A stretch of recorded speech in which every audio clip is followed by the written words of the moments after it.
Hello primates, welcome back to another video. My name is Brandon and today we are going to be looking at shitty car mods. This is a subreddit, one of my favorites. Always good, always entertaining. So we're just going to get right into it with a top 10 list of best shitty car mods. Alright, first one here. This roof scoop looks like garbage because it's literally a garbage pail. Particularly of interest is the plywood rear wing. It's a small detail, but it's there. That's a packing pallet, I think. This car also has the turbo by Garrett. This thing is special. Moving on. Oh, God is right. This Prius is fantastic. Yeah, this is what happens when you take hypermiling to the next level. I get it. I totally get it. You want that fuel efficient slipstream. I'm really surprised that holds up on the highway. Like, is that solar panels? I think it has solar panels on the back. Wow. Okay, this isn't a hybrid, electric hybrid here going on. This is pretty good. Yeah, you got the under rims all done. I think this is a pretty good mod. While maybe not done with the best quality and character, I'm giving this an Octane Monkey score at a 8 out of 10 for ingenuity. Next up on the list, we have the Ford Focus mud bogging tractor thing. This is for sale on Facebook if you're looking. Wow. It's got the turning radius of a battleship. I don't even know what to say. I'd like to know the thinking on this one a little bit. Was, you know, did your tractor break and you were just like, oh, I got these extra tires, what should I put them on?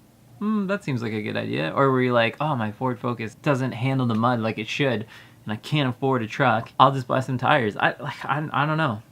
Obviously, it's being a front-wheel drive, just two-wheel drive, it's probably not gonna be great. I don't know. I'm gonna give this one a 5 out of 10. What are we saying? I would probably build something like this. This is actually pretty cool. Maybe not practical, but still pretty awesome. That's a 7 out of 10. I came here to just make fun of these cars, but I'm just, all I have is respect. Okay, next up, the lowered S10.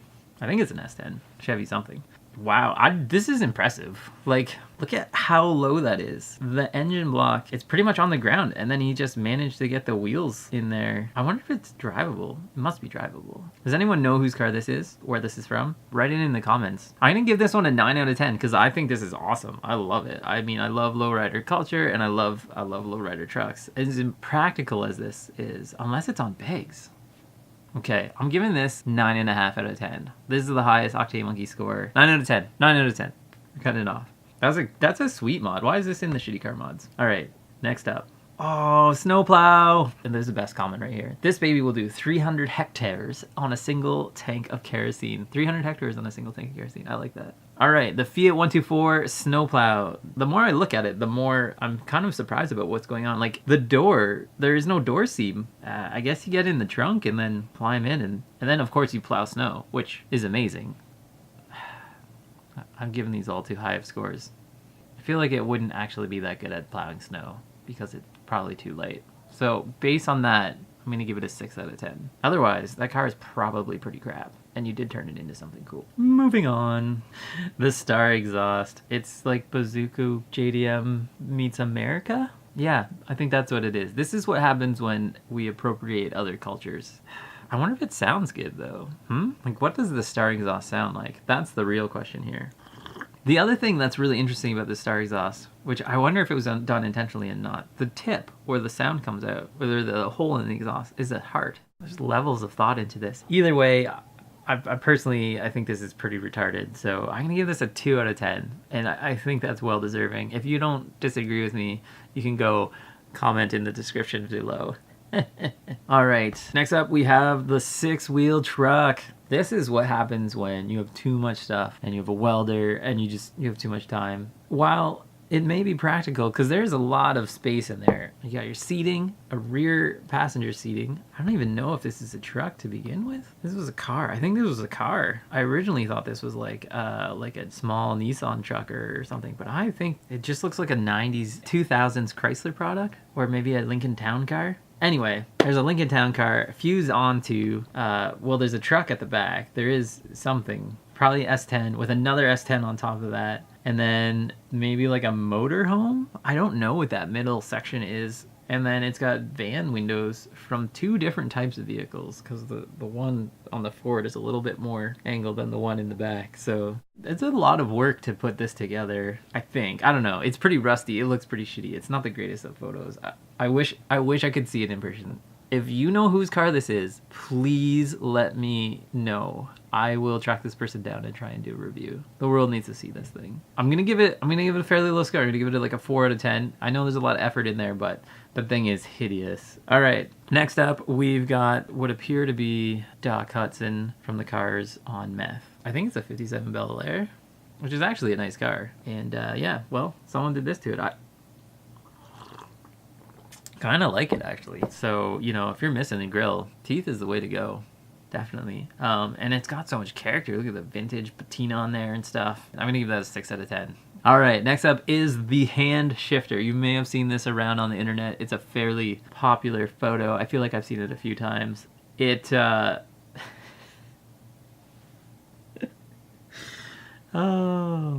I don't know. Why would you not have a severed hand for a shifter? It makes it so ergonomical, holding hands every time you shift gears. How nice is that? If you're lonely, this is the way to go. It's so bad. You imagine how rubbery the shift would feel with having a rubber hand? You'd be like, which gear am I in? I don't know. But well done on the creativity. This one just creeps me out. I'm gonna give it a 2 out of 10. While it is amazing and there's some awesome parts to it, it just creeps me out too much. 2 out of 10. It's not right.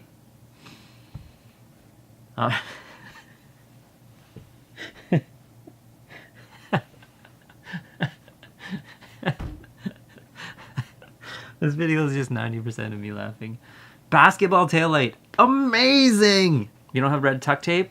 Not a problem. It looks factory. It looks stock. That it's got the ribs and the grooves in it, just like the Mercedes taillight. It would go back and forth when you stop. It would be like beep beep. It would like move to catch your eye, just like having red brake lights. I mean, it's practically. It's a safety function itself. Well done, someone. Turned out really well. Here's the kicker on this. This is not like someone was just like, whatever, threw a ball in there, or they like were playing ball and it got stuck. Like, someone put the time in. You can see that they hammered out the taillight to take shape of again. It was bent in further. This has been repaired. This is the repair. The basketball was disappointed. Is this what Mercedes dealerships in Russia are like? This is factory finish, factory fix. Oh man, that's so good. 10 out of 10. 10 out of 10. And the last but not least, in first place, we have 1 horsepower. This has got to be like Ukraine or Russia or Romania or something. Or somewhere where that has access to horses. That's a beautiful horse. You know what? That's a fairly weatherproof trailer you got there. It seems like a lot of work to get. Why wouldn't you just leave the wheels on it in neutral? You know what? I don't know. I've never built a horse cart. It's pretty shitty. And it doesn't have doors. It's not waterproof for wind and rain. I don't know. I feel like maybe this person is just trolling the internet. This is just a joke. Someone's playing a joke on us. This is the worst mod out of the group, actually. I'm just going to go there and say it. I know it's a little harsh, but there's so much extra weight for the horse to be pulling. It's not efficient. And you're so much high for ground clearance. It's tippy. And the vehicle had its own... You could have welded an axle right onto the vehicle. Like, you didn't need a full rear end if you just wanted neutral and stuff. Like, just rods, straight dips, less work, less metal. Wasted opportunity here. Anyway, well guys, thanks for watching this video. Hope you liked it. Hit that like, subscribe. If you want to see more of these, watch this video and I'll make more of them. There's so many more shitty car mods that I would love to show you. People's stupidity is infinite, and I think we need to take advantage of that here on the internet. Like, subscribe, do all that stuff. If you want to support the show, get yourself a shirt and a mug. Obviously, this is not an Octane Monkey mug, but I think I'll probably sell some soon because it's a missed opportunity for advertising. Anyway, bye. Did you know you can get Octane Monkey gear at octanemonkey.com? That's right, we got shirts, hats, stickers, even car parts. If you like this video, hit that like button. And if you want to see more, hit that subscribe button.